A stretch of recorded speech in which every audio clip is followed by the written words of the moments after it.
The month is winding down, and that means it's time for the Maybe series.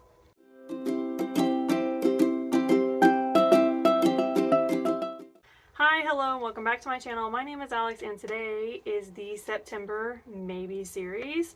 So if you're new here, the Maybe series is a list of books I compiled towards the end of the month of what I might read in the upcoming month. I basically just put a little picture of it here, and then I talk about what the book is about, if I remember, and why I'm interested in reading it. I usually read like 3 or 4 books a month, and I pare down my final lineup from this list, and then there's always a spot on the list for my book club book. I run a book club. Before we get into it, make sure you hit all the buttons down below so you know when I'm posting. I post every week, and all we do on this channel is talk about books. If you like listening to people talk about books, here I am every week doing just that for you. When I sat down to make the list this week, I literally had no idea what I wanted. I felt like July and August were such heavy months for me. I read a lot in July. I was actually like really surprised at how much I got done. I actually read quite a bit in August too. Like for me, it was quite a bit. But I'll tell you all about that next week. So when I sat down, I was like, you know what I really want? A break. I say that, but then like just last night I was like, maybe I should find a new audiobook for the last couple days of August, and I didn't.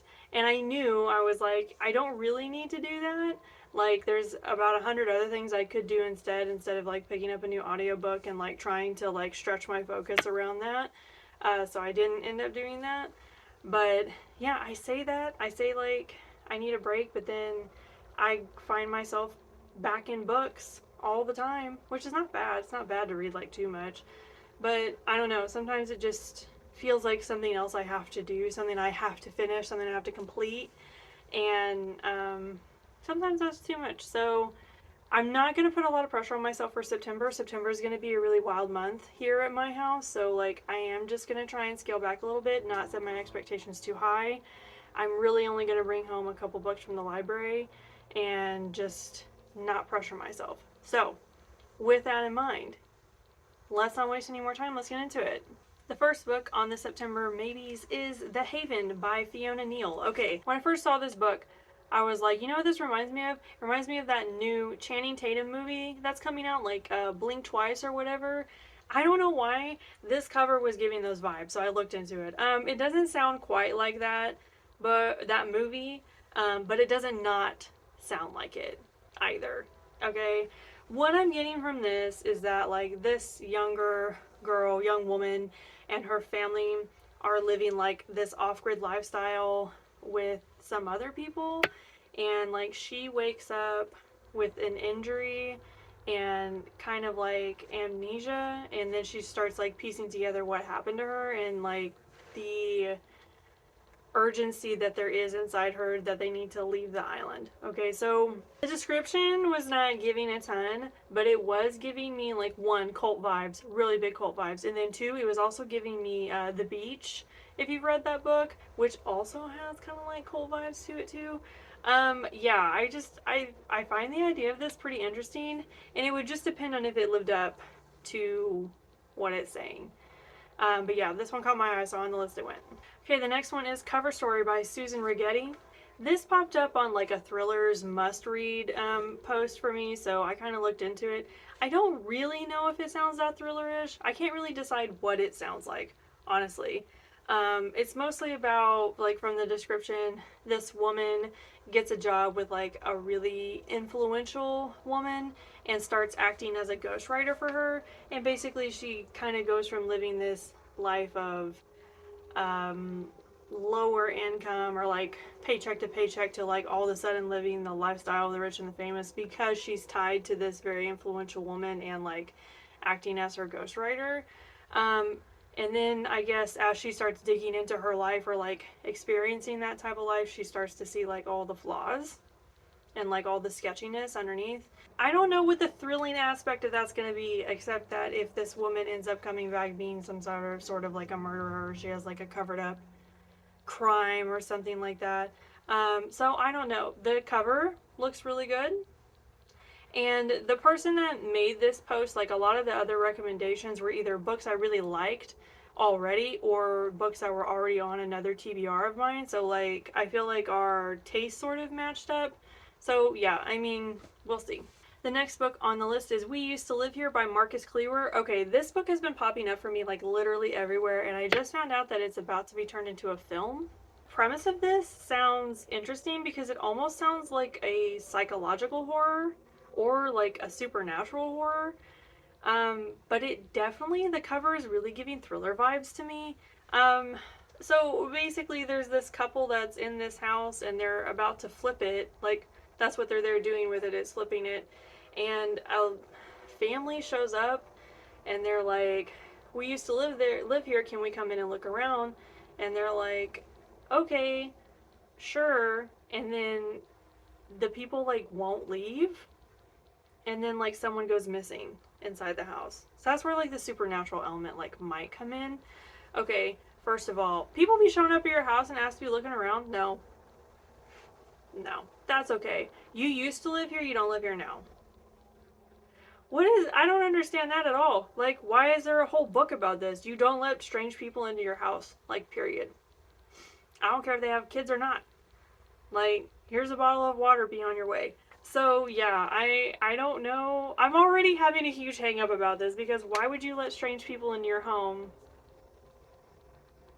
I'm not hospitable. Obviously, you don't just show up at my house and be expected to be let because that's not gonna happen. Yeah, I guess I'm interested to see what becomes of that, if it does end up being like a true horror novel or if it's just sort of like a high stakes thriller novel. I've been really disappointed in the last couple of psychological horrors I've done like over the last couple of years, and I really hate when people say this is like a mix between thriller and horror, because no, I don't want to read that. I want to read a thriller or I want to read a horror book. I don't want to read this weird gray genre that's been popping up in the last 5-8 years, something like that. I don't really want to read that. So yeah, but like I said, this one's been popping up for me everywhere. People have been recommending it. It's probably because it's going to get turned into a film and like there's a huge marketing push for it. And I've heard the audiobook is pretty good, so we'll see. The next book on the list is The Fallen Witch by Emma V.R. Noyes. Okay, this is the sequel to The Sunken City, which I read all the way back in January. Okay, so my thoughts on The Sunken City. First, it is like a pirate witch YA novel. I was not disimpressed with this book, but it did lack some for me. I thought it was pretty good. Like, I didn't have a bad time, and fantasy is not my bag, but I really ate this up. It's like a mix between pirate world and like mermaid world, kind of. My biggest issue right now is like I read the synopsis for this book. It does not sound interesting. And I can't tell you why. Because the first book, the synopsis sounds so good. And for this one, I just kind of read it and I was like, what? I don't know. Maybe if I get into it, it'll be good. But I remember at the end of the first book thinking, yeah, I could definitely read the second book, but I'm not going to do it right away. Like, I don't feel an urgency. And now that I've read the synopsis for the second book, I'm like, I don't really feel an urgency at all. I don't know. We may pick it up, we may not. The next book on my list is Hidden Pictures by Jason Rekulak. This has also been everywhere for me. The cover is giving just like the best vibes, okay? The reviews for this are mixed. I feel like some people thought it was really brilliant and then some people thought it was lackluster. I feel like that happens with a lot of books. Like, it's really hard to get a lot of consistent reviews that are all really positive. So, I mean, yeah, I guess take that with a grain of salt. So this is about a woman that is like a nanny to a young boy, and at some point the boy starts drawing pictures of what looks like a murder scene or like crime scene, and all of a sudden she gets kind of like the weird vibes off this little kid because like, why are you drawing dead bodies and stuff? And eventually she kind of figures out that it is connected to a crime scene, and then she tries to start solving the crime herself. This is giving lots of thriller vibes, okay, and like also sort of murder mystery vibes. This could be like a clairvoyant angle as well, or like almost sci-fi angle, depending on how they went with it. I don't know. Not just this book, but Jason Rekulak in general has been popping up a lot for me, and I'm starting to feel like I need to like check him out and see what all that's about because I've been seeing it a lot. And so, you know, maybe this would be a good one. People say that he's a really good atmospheric writer, which I do like. As long as it doesn't get in the way of the story, I like it. So yeah, we'll see. The next book on the list is Confessions by Kanae Minato. I think I said that right. I'm gonna be honest, I only know like a tiny bit about this book, and it's because I didn't really look into it that much. Apparently it's about a teacher whose 2-year-old daughter dies, and she somehow comes up with the idea, or it's told to her, that her students in her classroom are behind her daughter's death, or her child's death. Might not be daughter. That sounds interesting, okay? It's sort of giving me like obedience vibes. Like, I'll put the picture here if I can't remember the name of the book, but like it's really giving like that sort of to me. I don't know if they would be similar or not, but I did really like that book. This one has also been popping up a lot for me, and like since I didn't really have any sense of direction this month, I really was just going on either visuals or like recommendations. So yeah, this one's popped up a lot. I don't know. I honestly think it's going to come down to like what I can get on audio, just because that's what I've been doing a lot of lately, and then like how long things are going to be. Honestly, if things end up being like really long, I would probably just like skip them. But yeah, here's that. The next book on the list is A Death at a Party by Amy Stuart. This was on a Maybe series a little while ago, and I remember when I first saw it, I was like, that sounds cool. Okay, well, basically they're throwing a party. The woman goes downstairs to her cellar pantry thing to like get something, and she finds a dead body there. Very thriller, like high stakes kind of stuff. Like the cover is giving thriller. It's very obvious what this is going to be about. I think, like, I mean, it's a death at a party. I feel like it's spelled out a little bit. The interesting thing about this is it's told in real time. So we're starting at the beginning of the day, and we're working in real time to the party, and then what happens after the party, or like how everything turns out. And I haven't read a book like that in quite a while, and so I think the formatting on this could be interesting. It just depends on if they mess it up or not. So yeah, the concept of this sounds really cool. It's a thriller. It's got decent ratings, so you know. I showed interest in it a little while ago, and I wanted to see if it was kind of worth the hype. Okay, this is the last one, and it's Don't Look for Me by Wendy Walker. Okay, this one caught my eye. The cover, I know it's just very thrillerish cover, you know what I mean? And I looked into it. This sounds really interesting. So it's giving me a lot of like Heather Gudenkoff vibes, just like by the way that they've set it up in the synopsis. And like I do really like Heather Gudenkoff, so like I don't know. So basically they find this woman's abandoned car. She was having like a really troubled home life, like kids, husband, whatever, and she took off in the middle of the night, and basically the cops were like, oh well, she just ditched her family and she disappeared. Like, women do that.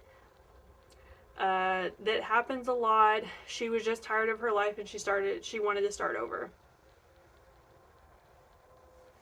Okay. So then we cut to years later, when the daughter of this woman is like, you know what, that doesn't sound right. My mom would not do that, blah, blah, blah. And so she starts looking into what actually happened to her mom. And then, like, the whole thing kind of unravels. Because, like, maybe she wasn't leaving her family and walked away from her car in the middle of the highway. Maybe her car broke down and she got out and got in with a stranger, and the stranger took her. I'm not telling you guys anything that's not in the synopsis, so don't worry about spoilers. Like, they just be telling you stuff now. So yeah, that definitely sounds interesting, because we could be talking about an abduction thriller, which like I really like those. I know it's like such a unique or like niche genre, but like I do tend to read those a lot, and they do end up being some of my favorite thrillers. So like, if it does end up being that, I could find that really interesting. So yeah, I guess we'll look into that and see if it'll make the final lineup. Okay, that's all I have for you guys today. So now that I'm like looking over it, I'm like, yeah, it's like mostly thrillers. And like one or two that are not thrillers. I don't know, thrillers are kind of my go-to when I feel like I'm getting into a slump, or like I don't really want to concentrate too hard, or like I'm overwhelmed and I don't know what else to read. Thrillers are really my go-to, and I usually have a really good time. The thing with me is I'm so picky about my thrillers, and the last couple thrillers I've read have just been so disappointing that I really just want a good one, okay? Really just want a good thriller that has no, like, plot holes and ties up so nicely and perfectly that I feel like my mind has been blown, okay? That's all I want. Why can't everybody just write a perfect book for me? I'm so excited to talk to you guys next week about what I read in August. I had an actually really fun time this month. It was a lot of ups and downs, okay, with the books, I'm not gonna lie. But I had a lot of fun. Like, it was a really good horror month, which, like, I was so happy I got another horror month in, and, like, this really prepped me up for October. I was already thinking about putting some horror in the September lineup, but I was like, no, save it. October is coming. It'll be here soon, and we can do our all horror lineup in October. So yeah, I'm already like thinking ahead to that, and I'm really excited. Make sure you hit all the buttons down below so you know when I'm posting. I post every week, and yeah, that's all I have for you guys today. If you have any recommendations for me, leave them in the comments. Tell me what you're reading, what you read. If you've read anything that's on the maybes list that you think I should read and review, let me know. I love hearing from you guys. Other than that, I will see you all next time. Bye!